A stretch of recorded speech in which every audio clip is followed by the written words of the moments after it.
Good morning. आज के newspaper की पहली कटिंग जो मैंने लगाई है वो कल के न्यूज़ से संबंधित है। कल यूएनओ की एक रिपोर्ट है जिसमें कहा गया था कि नमामि गंगे दुनिया की 10 बड़ी प्रोजेक्ट में काफ़ी इम्पोर्टेंट है ये। तो यहाँ पर जनसत्ता के द्वारा ये लगाया गया है। जनसत्ता के द्वारा संपादकीय कॉलम में इस पर कलम चलाई गई है आज। यहाँ तक कि संयुक्त राष्ट्र ने इसे दुनिया की 10 महत्वपूर्ण पहलों में शुमार किया है। इस समय कनाडा में संयुक्त राष्ट्र का 15वां जैव विविधता सम्मेलन चल रहा है। जैव विविधता सम्मेलन ये जैव विविधता सम्मेलन चल रहा है। इसमें संयुक्त राष्ट्र ने माना कि नमामि गंगे परियोजना प्राकृतिक दुनिया को बहाल करने में काफ़ी मददगार साबित हो सकती है। तो काफ़ी महत्वपूर्ण है ये। चलिए आगे बढ़ते हैं दूसरी कटिंग की ओर। मैंने दूसरी जो कटिंग ली है वो भारत और कजाकिस्तान के बीच में जो जॉइंट मिलिट्री एक्सरसाइज अभी चल रहा है मेघालय में, तो परीक्षा की दृष्टि से काफ़ी महत्वपूर्ण है। आपको एग्ज़ाम के नज़दीक में जो पिछले 4-5 महीने में जितने भी जॉइंट इस तरह के मिलिट्री एक्सरसाइजेज हुए हैं उसका एक लिस्ट बना लेना चाहिए। तो ये Indo Kazakhstan joint military exercise, इसका नाम क्या दिया गया है? काजिंद 2022।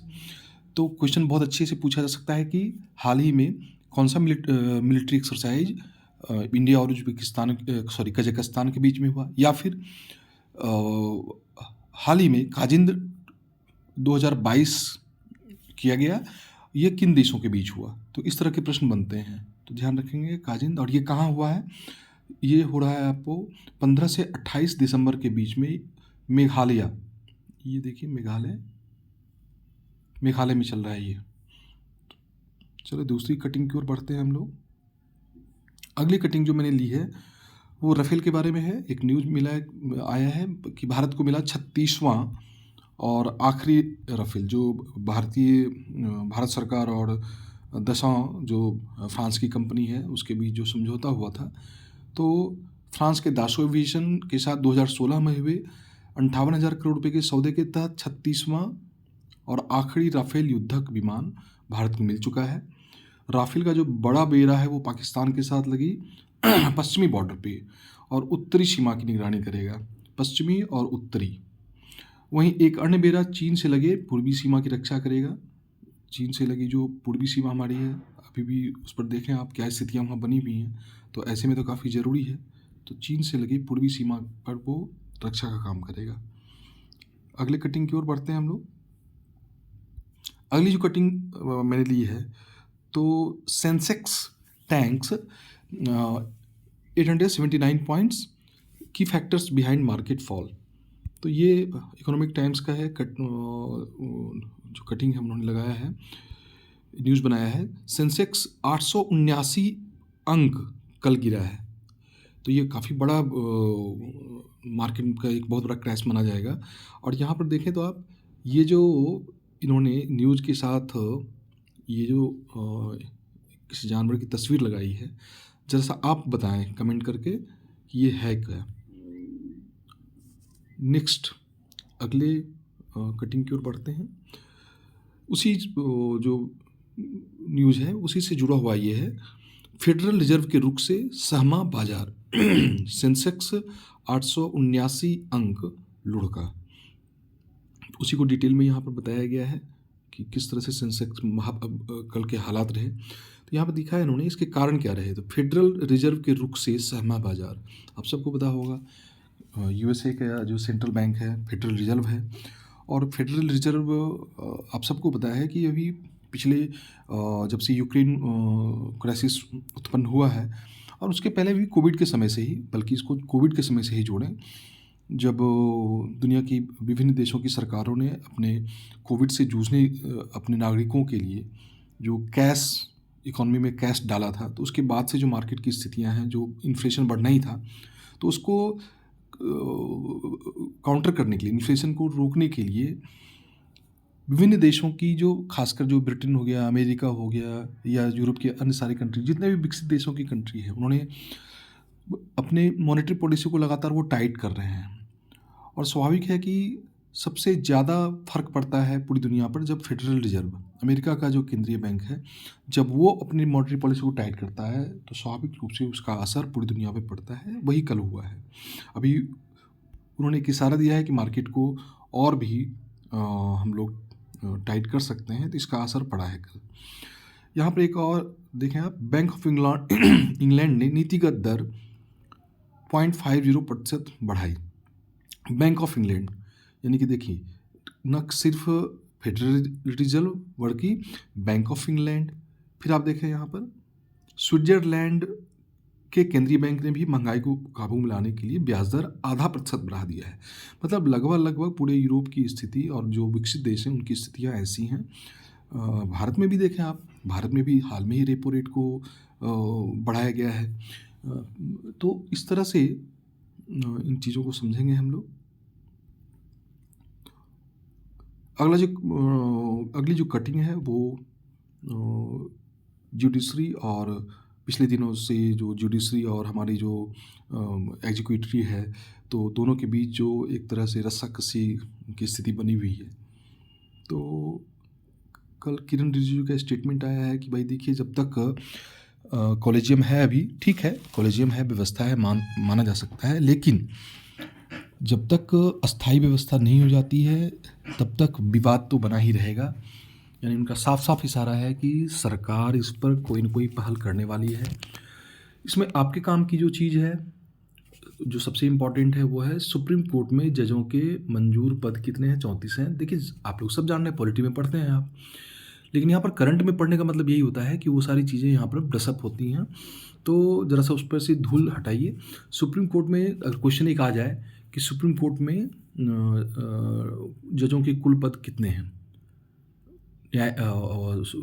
चीफ जस्टिस सहित, तो इसका आंसर 34 होगा। जरा इसको आप लोग भी देख लेंगे, पहले कितने थे, बाद में कितनी बढ़ोतरी इसमें की गई, और कॉलेजियम व्यवस्था पे बराबर प्रश्न चिन्ह उठ रहे हैं। तो बार बार मैं ये दे रहा हूँ, सरकार कॉलेजियम के द्वारा भेजे गए नामों के अलावा अन्य विकल्पों पर विचार नहीं कर सकती। अभी जो व्यवस्था है, रिजिजू के मुताबिक अभी सरकार के पास नियुक्तियों के लिए सीमित अधिकार हैं, और सरकार चाह रही है कि नहीं सिर्फ इसमें जुडिशरी की क्यों चले, हमारी क्यों नहीं चलेगी। तो पाँचवा देखिए, यहाँ पर रिजिजू ने कहा है कि कई सेवानिवृत्त जज, न्यायविद, वकील और राजनीतिक दलों के नेता मानते हैं कि सुप्रीम कोर्ट की जो संविधान पीठ द्वारा एनजेसी कानून को खारिज करना ठीक नहीं था, है ना। अगली कटिंग की ओर बढ़ें। चीन, कुछ न्यूज़पेपर के कुछ कटिंग मैंने लगा दिया आपको ताकि लगे कि हाँ हेडलाइंस क्या हैं। जैसे चीन में फिर बढ़ रहे हैं कोरोना के मामले, तो इसके बारे में तो यही कहा जा सकता है कि आप दूसरों के लिए गड्ढा खोदते हैं तो पहले तो गिरने की संभावना आपकी ही रहती है। अब चीन में फिर पूरी दुनिया लगभग ठीक है, कई बार देशों को लॉकडाउन लगाना पड़ा, लेकिन सबसे ज़्यादा लॉकडाउन चीन में लगा है, और अभी भी वहाँ पर लोग, आप कह सकते हैं कि चीन की जो पॉलिसी है, जीरो कोविड पॉलिसी, उसकी वजह से ये हो रहा है। तो चलो ठीक है, कुछ भी हो, भारत सरकार ने या अन्य देशों ने जो जीरो कोविड पॉलिसी, इसको ध्यान रखेंगे आप, जीरो कोविड पॉलिसी, ये चाइना की पॉलिसी है कि नहीं, जब तक तोड़ेंगे नहीं तब तक छोड़ेंगे नहीं। यानी कि जब तक कोविड को पूरी तरह से हम समाप्त नहीं कर देते तब तक हम इसको छोड़ेंगे नहीं। और इसके चक्कर में चाइना में इसी को जीरो कोविड पॉलिसी कहा जा रहा है, और इसके चलते चाइना बार बार लॉकडाउन लगाता है। तो इस न्यूज़ को देखना है आपको। अगली कटिंग में मैंने लगाई है, श्रीलंका के साथ द्विपक्षीय सैन्य संबंधों को बढ़ावा देने के लिए भारत ने शुरू की पहल। ये आपके काम का है नहीं, प्रीलिम्स के लिए, यहाँ पर प्रीलिम्स के लिए आपके काम का ये है। कोलंबो में श्रीलंका के राष्ट्रपति विक्रमसिंघे, देखिए फिर से मैं कहूँगा कि जैसा दुश्मन वैसे हथियार हमारे पास होने चाहिए। प्रीलिम्स में एक सिंपल सा फैक्ट भी अगर पूछा जाता है कि वर्तमान में श्रीलंका के राष्ट्रपति कौन हैं, तो उसमें भी आपको 1 अंक आएंगे। और अगर कोई बहुत कॉलेजियम व्यवस्था से प्रश्न पूछे जाते हैं तो उससे भी 1 अंक आएंगे। दोनों के प्रश्नों की प्रकृति में अंतर है, एक आसान है, एक थोड़ा कठिन है, लेकिन मार्क्स तो आपको एक ही आ रहा है ना, इसलिए छोटी छोटी चीज़ों को भी इग्नोर नहीं करना है आपको। तो यहाँ पर पीटी की दृष्टि से 2 क्वेश्चन बनते हैं। राष्ट्रपति विक्रमसिंघे हैं, दूसरे भारत के जो भारत के जो नेवी चीफ हैं वो कौन है? Admiral R Hari Kumar. तो ऐसे आप चीज़ों को करेंगे। मोरक्को के विजय रथ को रोककर फ्रांस फाइनल में, कल ही चर्चा हुई थी कि जो पहला सेमीफाइनल है वो तो ऑलरेडी अर्जेंटीना पहुंच चुका है वहाँ पे क्रोएशिया को हराकर, और दूसरे सेमीफाइनल में मोरक्को को हराया फ्रांस ने, और अब जो फाइनल है वो फ्रांस और अर्जेंटीना के बीच। तो अब आप लोग बताएं। देखिए अगली कटिंग है बांग्लादेश फॉलो ऑन के कगार पर। तो बांग्लादेश फॉलो ऑन के कगार पर, ये मैंने सिर्फ इसलिए लगाया है कि आप ज़रा ये बताएं कि फॉलो ऑन यहाँ पर तो एक क्रिकेट का शब्द है, बहुत सारे लोगों को पता होगा, और जिनको नहीं पता है उनके लिए काफ़ी इंटरेस्टिंग है, ये पता होना चाहिए जो स्पोर्ट्स के जो टर्म्स हैं। तो फॉलो ऑन का संबंध किस खेल से, एक तो ये पूछा जा सकता है। कई सारे टर्म्स आप पढ़ते हैं, ड्यूस से किसका संबंध है, या फिर नॉकआउट का किससे संबंध है। आप एक लिस्ट बना लें, उसको 10-12 टर्म्स होते हैं, हम उसको पढ़ लेते हैं, तो एक क्वेश्चन भी, एक प्रश्न भी अगर आपका बढ़ जाता है तो आपके लिए मायने रखता है। तो यहाँ पर फॉलो ऑन का संबंध क्रिकेट के किस फॉर्मेट से है, ये प्रश्न बहुत काफ़ी शानदार क्वेश्चन है, मतलब अच्छा लगता है फॉलो ऑन का संबंध। अब एक इंटरेस्टिंग बात आप ज़रा बताएं, तो अगर इकोनॉमी आप अच्छी तरह से पढ़ रहे हैं तो फॉलो ऑन शब्द का इस्तेमाल कहाँ पे होता है, किसी इकोनॉमी में भी कहीं पर होता है, तो ज़रा सा आप कमेंट करके बताएं तो मुझे अच्छा लगेगा। अगले कटिंग की ओर बढ़ते हैं। आज देखिए चूँकि 1 जनवरी अब नज़दीक आ रहा है, तो 31 के पहले से सेलिब्रेशन शुरू हो जाता है। तो यहाँ पर संजय गांधी जैविक उद्यान की तरफ से एक सूचना आई है कि भैया आप नए साल में जो आएंगे तो कैसे आना है, आपको क्या रेट रहेगा। तो मैंने यहाँ पर संजय गांधी जैविक उद्यान को यहाँ अंडरलाइन कर दिया है, हाईलाइट कर दिया है। चूँकि क्वेश्चन अगर ये पूछ दिया जाए कि संजय गांधी जैविक उद्यान कहाँ है, या पटना स्थित जैविक उद्यान का नाम है राहुल गांधी जैविक उद्यान, संजय गांधी जैविक उद्यान, इंदिरा गांधी जैविक उद्यान, महात्मा गांधी, तो कन्फ्यूजन हो सकता है। इसलिए मैं नहीं चाह रहा हूँ कि कम से कम डेली न्यूज़पेपर हम लोग कर रहे हैं उससे कोई भ्रम की स्थिति बने। तो आज के लिए इतना काफ़ी है। Thank you.